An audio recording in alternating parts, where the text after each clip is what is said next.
report shows the rate of construction for new tech facility in Hillsboro is leading the entire nation. So more and more data centers are being built in the city than nearly anywhere else. All this comes as money from Oregon will entice semiconductor manufacturers to come to the area too.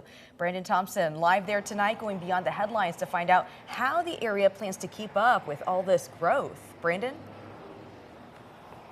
And it's a growth in power usage as well, Jeff and Elizabeth. These data centers are known for using a huge amount of electricity. I mean, take a look at this one, those huge air conditioners on top of that building, keeping the servers inside cool. That creates a balancing act for leaders to ensure there's enough resources and land, while also keeping the charm of this area that people who live here tell me they want to keep.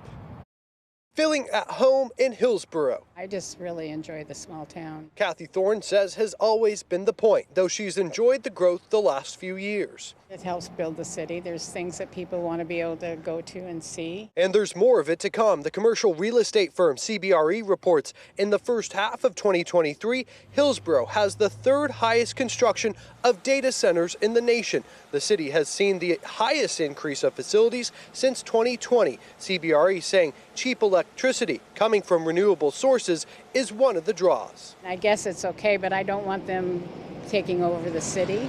I don't want this. I want to keep this a nice family-oriented city. It's really important for us to constantly be reviewing, really trying to maintain a good balance between some of the different factors in our community. That also means balancing emerging industries. Not only are data centers booming, but state lawmakers also passed incentives for semiconductor and microchip manufacturers coming to Oregon, even designating land outside of Hillsboro for large factories. We've got to understand our capacity.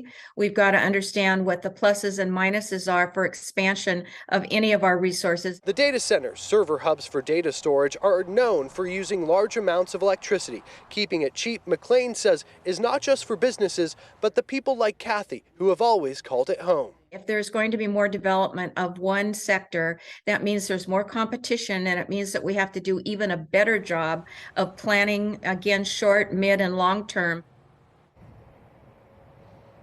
McLean says that density is an important thing to remember in this conversation as well, keeping homes and businesses in a small footprint to limit the impact of the area's growth. Live in Hillsboro, Brandon Thompson, KOIN 6 News.